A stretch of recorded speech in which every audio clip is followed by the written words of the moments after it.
अस्सलाम वालेकुम रहमतुल्लाहि व बरकातुहू। उम्मीद करता हूं कि आप सभी लोग खैरियत से होंगे। दोस्तों, आज की इस वीडियो में फिर से आपका स्वागत करता हूं। असदुद्दीन ओवैसी बनारस और प्रतापगढ़ और अलग अलग जगह पर लगातार ओवैसी के दौरे चल रहे हैं।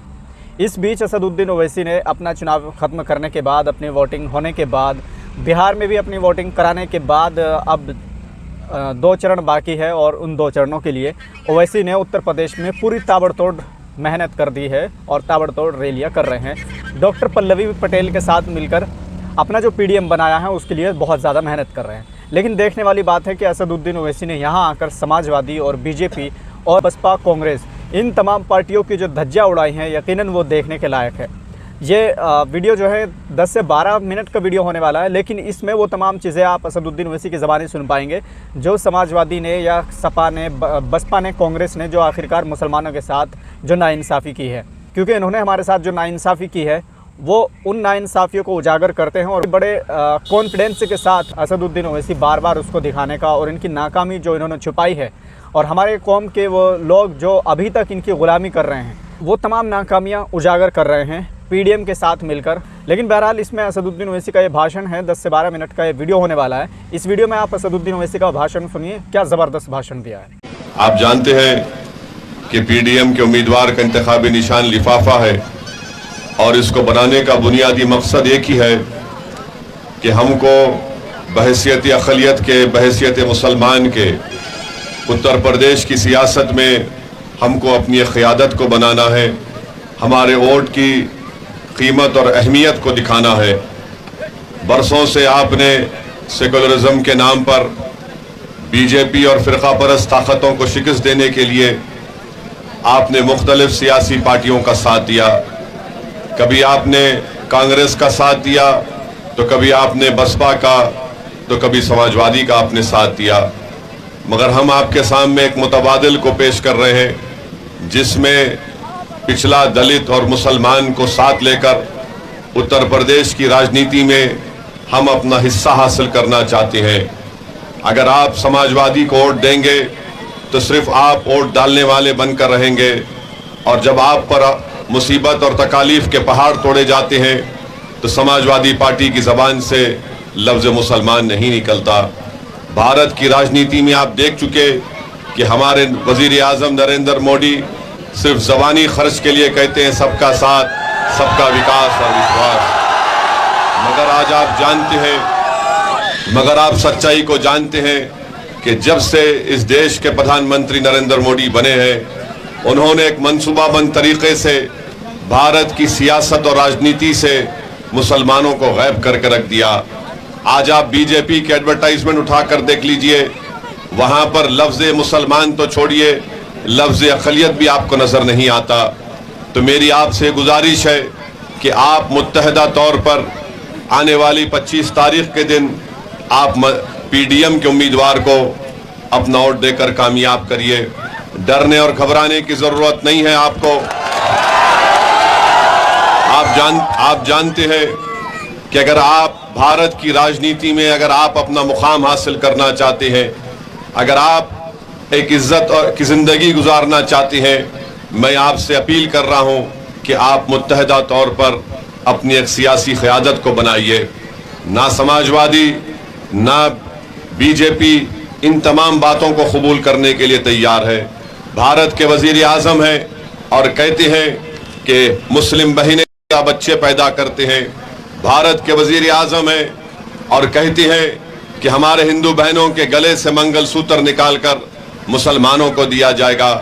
भारत के वज़ीर आज़म हैं और 17 करोड़ अवाम के ताल्लुक से वज़ीर आज़म कहते हैं कि हम घुसपैठी हैं।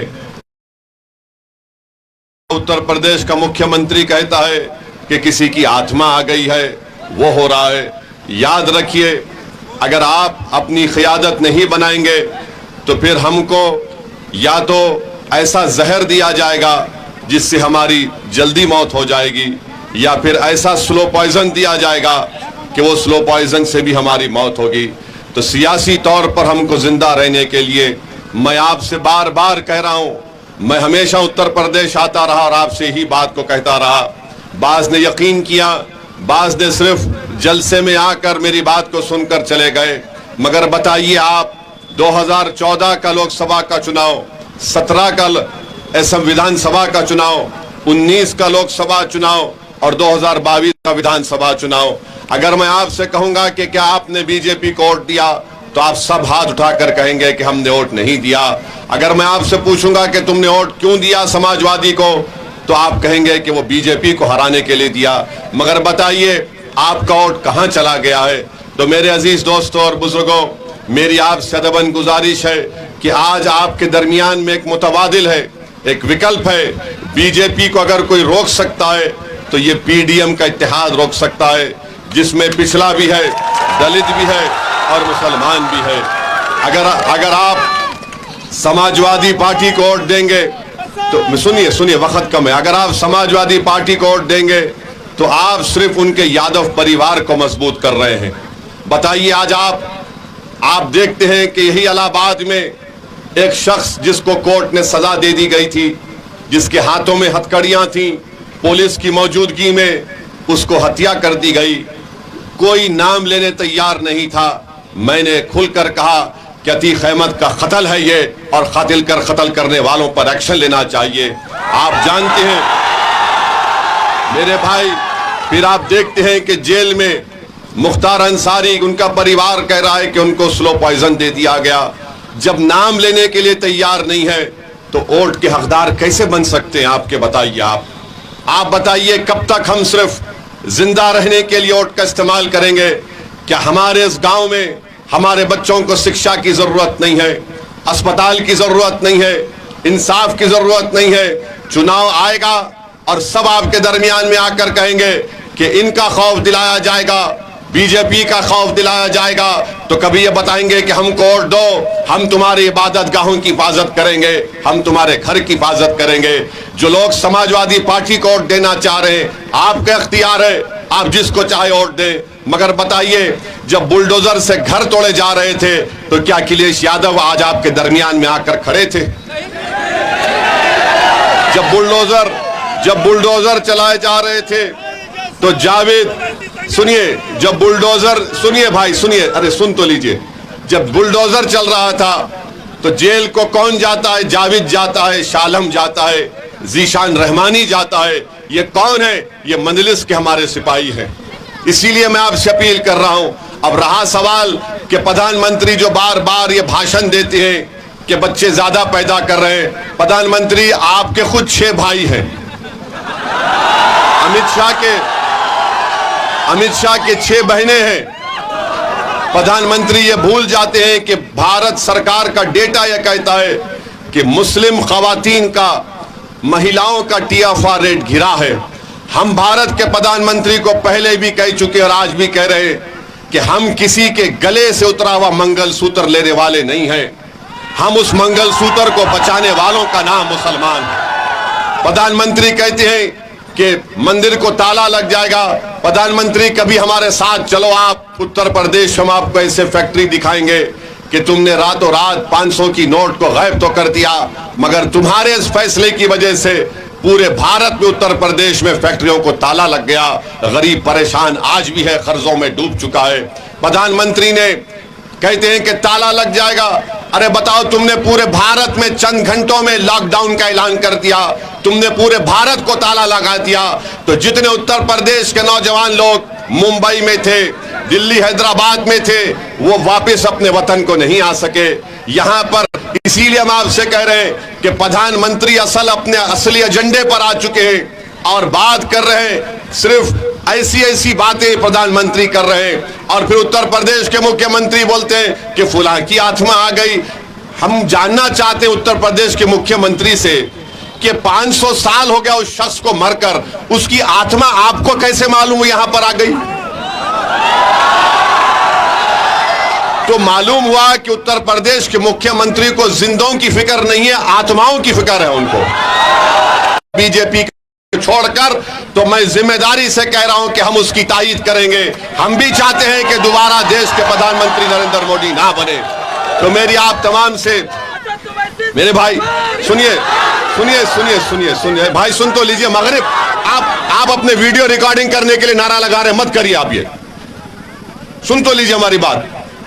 अगर आपका MP जीत कर जाएगा अगर कल भारत की पार्लियामेंट में यूनिफॉर्म सिविल कोड, यकसा सिविल कोड का बिल लाया जाएगा तो क्या अखिलेश यादव खड़े होकर उसकी मुखालिफत करेंगे? CAA का कानून जब भारत की पार्लियामेंट में लाया गया, आपने देखा, दुनिया ने देखा, अल्लाह ने हमको तौफीक दी, हमने बीजेपी के 300 MP मोदी और शाह के सामने उस बिल को काला कानून कहकर उस बिल को फाड़ दिया था। ट्रिपल तलाक का गलत कानून लाया गया जो मुस्लिम महिलाओं के खिलाफ है। पूछिए लोगों से क्या कहना चाहते हैं उस पर। अखिलेश की जबान से लफ्ज मुसलमान नहीं निकलता, कभी नहीं निकलेगा, याद रख लो आप मेरी इस बात को। ये सिर्फ वोट लेना चाहते हैं मगर आपकी तकालीफ को दूर करना नहीं चाहते। ये वोट लेना चाहते हैं ताकि सत्ता की राजनीतियों में, महलों में इनका महल तामीर हो जाए, मगर आपकी क़यादत को देखना नहीं चाहते। तो मैं आपसे अपील कर रहा हूं कि 25 तारीख के दिन लिफाफे के निशान पर आप बटन दबाकर PDM के इस इत्तेहाद को कामयाब करिए। और हमने ये इत्तेहाद जो बनाया है सिर्फ पार्लियामेंट के चुनाव के लिए नहीं, बल्कि इंशाअल्लाह ताला आने वाले लोकल बॉडी के लिए जिला परिषद के चुनाव में भी और विधानसभा के चुनाव जब होंगे, हम अपनी बहन के साथ आज खड़े हैं, इंशाअल्लाह ताला कल भी उनके साथ खड़े रहेंगे।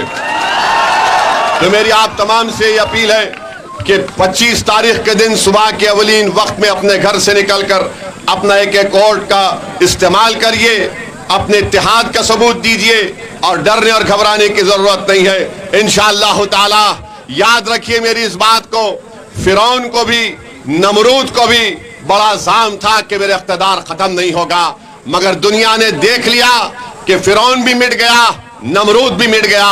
इंशाअल्लाह ताला वक्त के फिरौन और नमरूद मिटेंगे, अल्लाह हक को गालिब करेगा। और आप तमाम का फिर से शुक्रिया, क्योंकि मगरिब का वक्त हो चुका है, तो आपका बहुत बहुत शुक्रिया कि आप यहाँ पर आए। इंशाअल्लाह ताला आपसे मुलाकात रहेगी, आप हमारे लिए भी दुआ फरमाइए।